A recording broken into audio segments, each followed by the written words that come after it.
Mga kababayan, Assalamualaikum warahmatullahi wabarakatuh. Madayaw ug maayong gabi kaninyong tanan. Magandang gabi sa inyong lahat. Una na sa lahat, ialay natin ang pasasalamat sa Diyos para sa araw na ito. Pangalawang pagpapasalamat ay sa inyong lahat na nasa ilalim ng ulan, gutom, walang ayuda,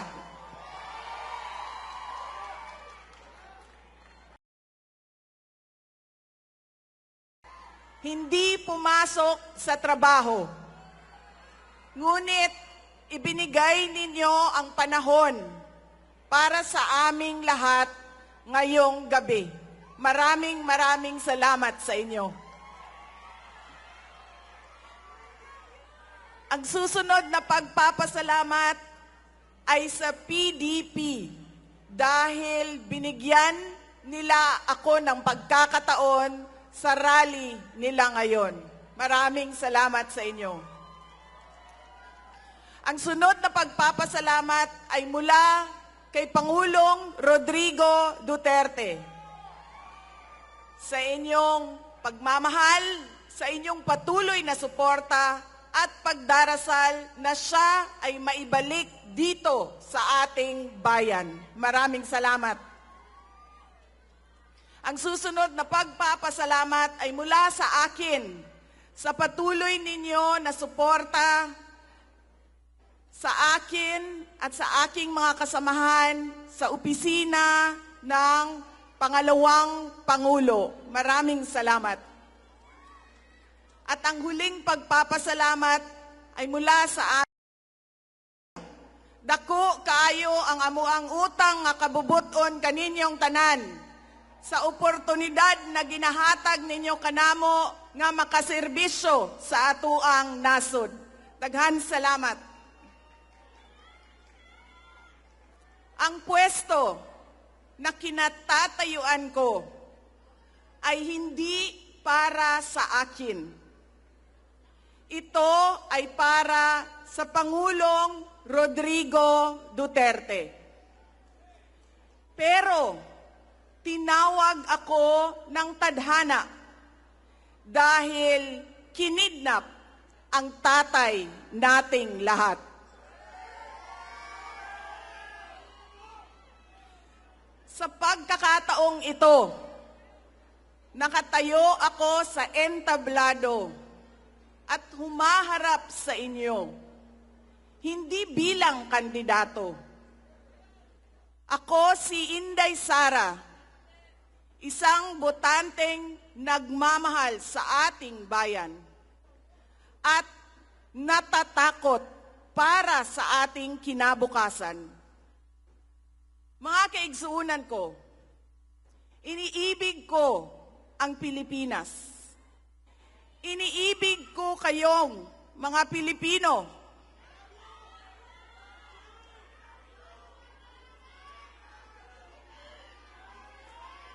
I love you too.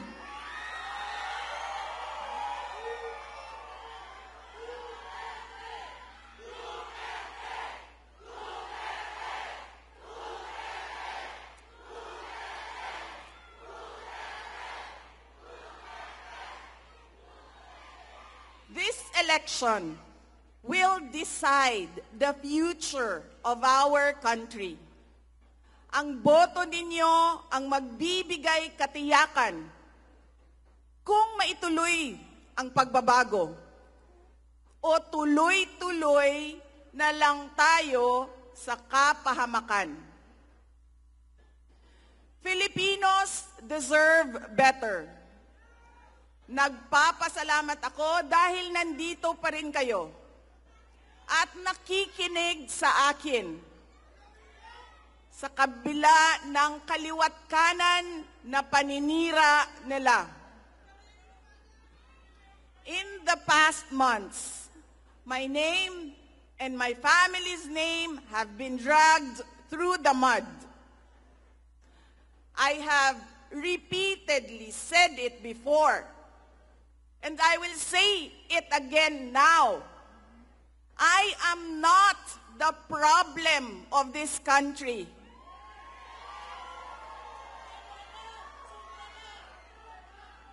Hindi ako ang problema ng Pilipinas.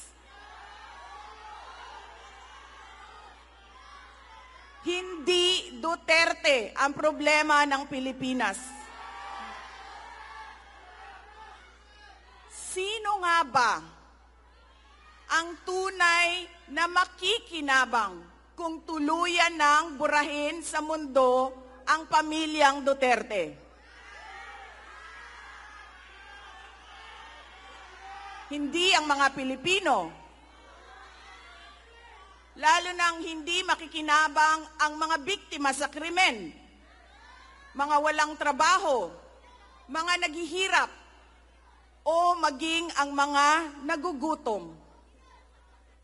What we are witnessing is a systematic demolition job against political opponents that once dared to put the country first, even if it meant going against the most powerful interests in our homeland. Sa kasamaang palad, iniluklok natin ang isang leader na walang kakayahang maintindihan ang tunay na kalagayan ng mga Pilipino.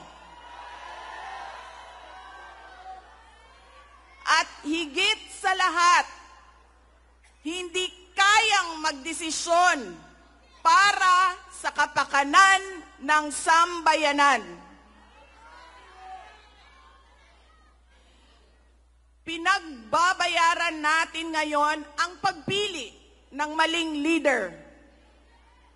Nakikita natin ang lantaran at walang pakundangang paglabag sa ating saligang batas. Pinamumunuan din tayo ngayon ng isang taong patuloy pa ring tumatanggi, sumailalim sa isang pampublikong hair follicle drug test.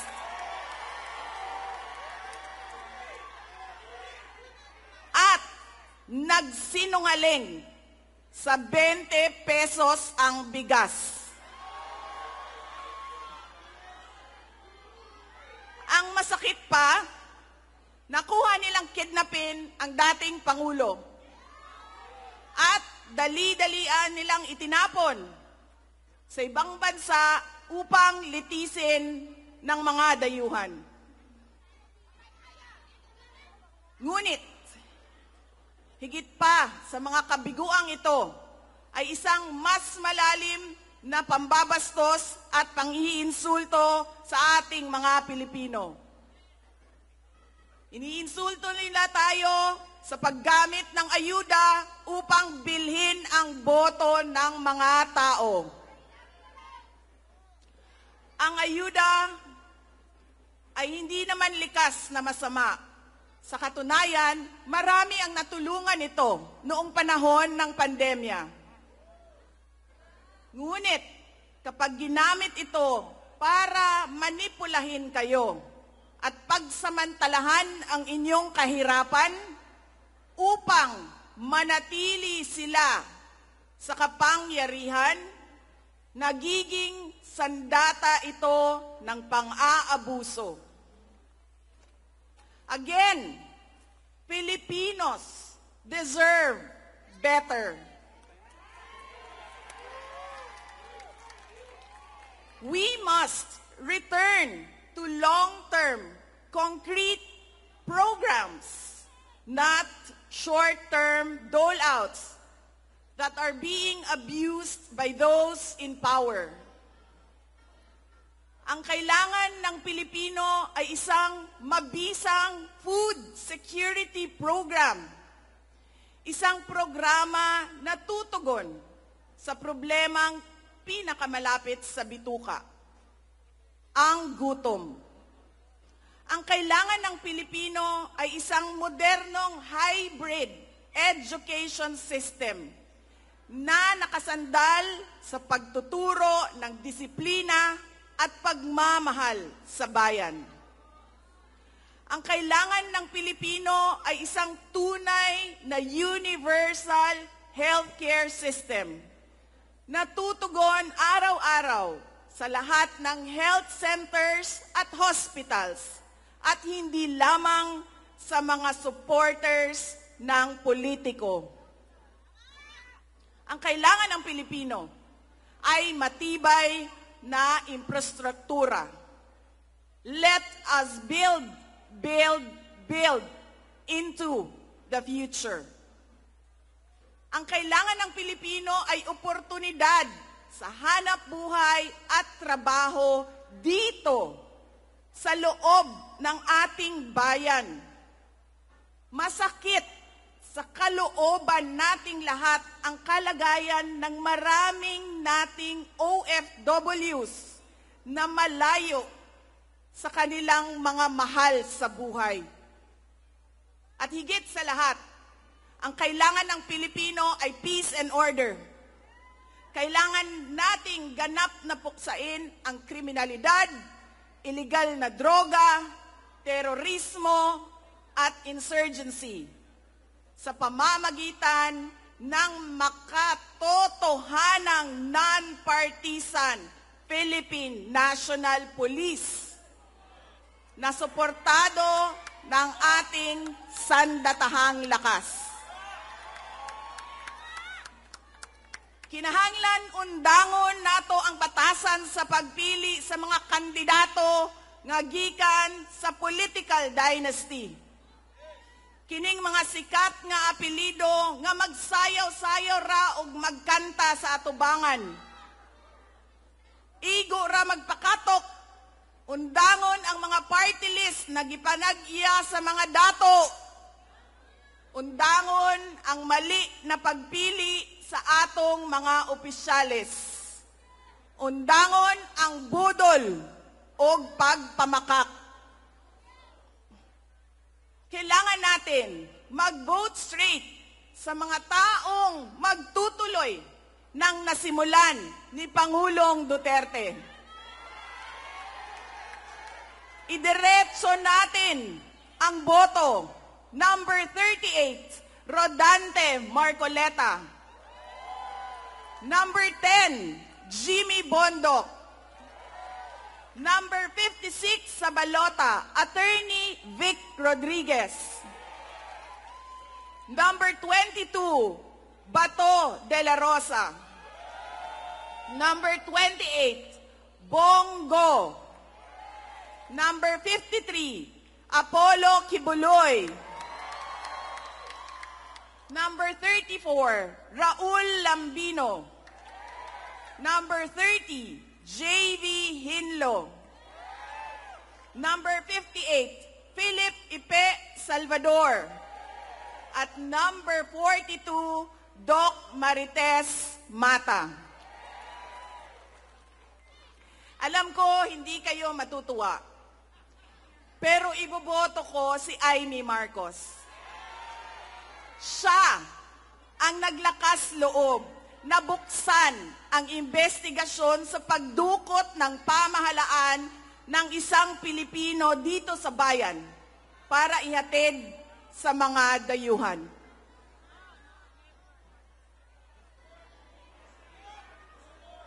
Iboboto ko rin si Camille Villar dahil sa kanyang karanasan bilang mambabatas sa House of Representatives na makakatulong sa isang tunay na pagbabago sa Senado.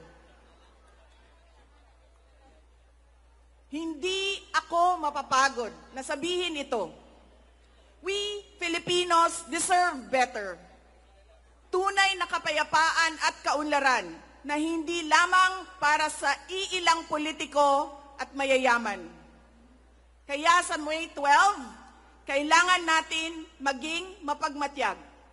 May mga ulat at bulong-bulungan na may mga kumikilos na sa iba't ibang parte ng ating bansa. Mga babala na maaaring nagsisimula na ang malawakang dayaan sa halalan ng alyansa. Ang binuong alyansa ay isang mapanganib na pagsasanib puwersa ng isang administrasyong walang kakayahan, mga elitistang liberal, at mga tinaguriang makabayan na ang tunay na hangarin ay manatiling mahirap ang taong bayan. Isang alyansa na handang ibalik tayo sa kadiliman ng narco-politics, sa bangungot ng Typhoon Yolanda, kung saan ang mga Pilipino ay iniwan sa ulan, sa gutom, at sa kawalang malasakit. Ito ang alyansang muli nais nating alipinin gamit ang kahirapan, kasinungalingan, at kapangyarihan. Sa May 12, bumoto tayo ng may buong dangal.